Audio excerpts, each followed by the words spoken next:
वालेकुम dear students, आज हम लोग कर रहे हैं एक्सरसाइज 1.1 का क्वेश्चन नंबर 2, जो कि आपके पास क्या है, which of the following matrices are equal.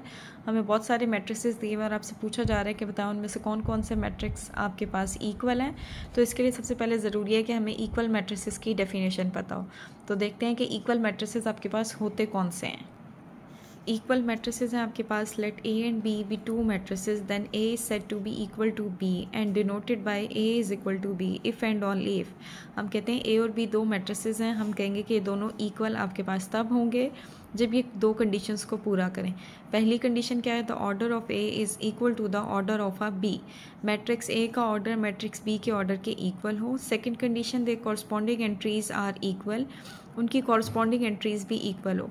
For example आपको दिया हुआ है एक मैट्रिक्स ए जो कि क्या है 1, फर्स्ट एंट्री 1 है, फिर ये 3 है, ये -4 और ये 2। अब आप देखें सेकंड मैट्रिक्स बी, देखें यहाँ 1 है, यहाँ 2 + 1 है, यहाँ -4 है और 4 - 2। अब पहली कंडीशन हमारे पास क्या थी, ऑर्डर ऑफ अ मैट्रिक्स, आप सॉरी इक्वल मैट्रिसेस के लिए the order of A is equal to order of a B. A matrix में हमारे पास 2 रोज हैं और 2 ही कॉलम है, तो ए का ऑर्डर है 2/2, बी का भी ऑर्डर है 2/2। अब हमने चेक करना है कि इनकी कॉरस्पॉन्डिंग एंट्री सेम है या नहीं। तो देखें यहाँ पहली एंट्री है 1, यहाँ भी पहली एंट्री है 1, यहाँ है दूसरी एंट्री 3 और यहाँ भी है 2 + 1 3, यहाँ है थर्ड एंट्री -4 और यहाँ है -4, सेम यहाँ है 2 और यहाँ है 4 - 2। तो ये दो मैट्रिसेस आपके इक्वल मैट्रिसेस कहलाएंगे अगर आपकी ये दोनों कंडीशंस होल्ड करती हैं तो। ठीक है, तो अब हम सॉल्व करते हैं अपना क्वेश्चन नंबर 2 जी। तो ये है हमारा क्वेश्चन नंबर 2, जिसमें हमें ए से लेकर जे तक मैट्रिसेस दिए हैं और हमने बताना है कि इनमें से इक्वल मैट्रिसेस कौन से हैं। जैसे कि मैंने अभी आपको इक्वल मैट्रिसेस की डेफिनेशन एक्सप्लेन की थी, हमने दो कंडीशंस चेक करनी है। पहली कंडीशन जिनके ऑर्डर सेम हो। अब हम सबसे पहले देखते हैं कि ए मैट्रिक्स का ऑर्डर क्या है। इसमें एक ही रो है और एक ही कॉलम है, तो इसका ऑर्डर होगा 1/1। अब हम फाइंड करते हैं और कौन सा मैट्रिक्स है जिसका ऑर्डर 1/1 हो। अब आप देखें ये है सी मैट्रिक्स, इसका ऑर्डर भी हमारे पास 1/1 है। आप देखें 5 - 2 करें तो हमारे पास एक ही नंबर आएगा और ये एक ही रो है और एक ही कॉलम है, तो ए और सी इन दोनों का ऑर्डर सेम है। ये अभी हमारी पहली कंडीशन कंप्लीट हुई है। अब हम चेक करेंगे सेकंड कंडीशन। सेकंड कंडीशन क्या थी कि उनकी कॉरस्पॉन्डिंग एंट्रीज भी सेम हो।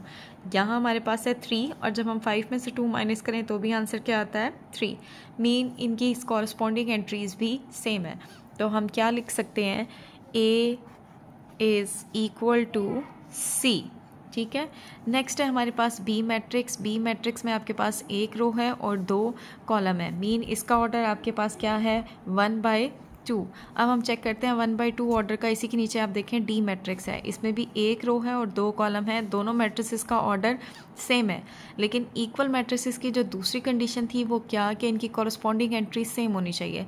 अब आप देखें यहाँ लिखा हुआ है 3 और यहाँ लिखा हुआ है 5, यहाँ लिखा हुआ है 5 और यहाँ लिखा हुआ है 3। इनकी कॉरस्पॉन्डिंग एंट्री सेम नहीं है। ठीक है, ऑर्डर सेम है लेकिन सेकंड कंडीशन क्योंकि यहाँ फुलफिल नहीं हो रही, तो इसलिए हम कहेंगे कि ये दोनों इक्वल मैट्रिसेस नहीं है। अब हम चेक करते हैं और कौन सा मैट्रिक्स है। अगर आप देखें आई मैट्रिक्स, आई मैट्रिक्स में भी हमारे पास एक रो है और 2 कॉलम है, तो आई और बी डी इन तीनों के ऑर्डर सेम है।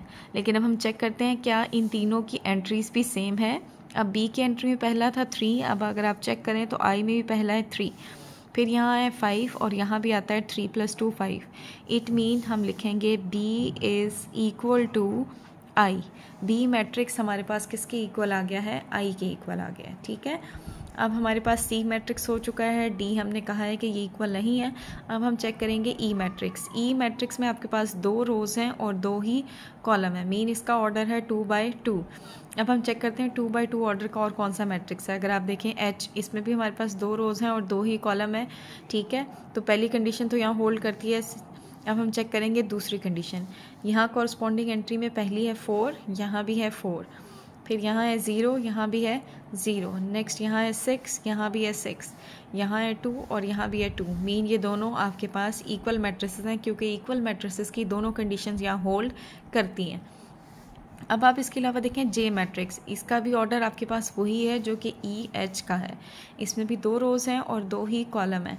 कॉरस्पॉन्डिंग एंट्रीज वाली सेकंड कंडीशन चेक कर लेते हैं। 2 + 2 हमारे पास 4 आएगा, 2 - 2 हमारे पास 0 आएगा, 2 + 4 हमारे पास 6 आएगा और 2 + 0 हमारे पास 2 आएगा। मीन ई, एच और जे तीनों की कॉरस्पॉन्डिंग एंट्रीज भी सेम है और इनके ऑर्डर भी सेम है, तो हम क्या लिखेंगे, E is equal to H is equal to J.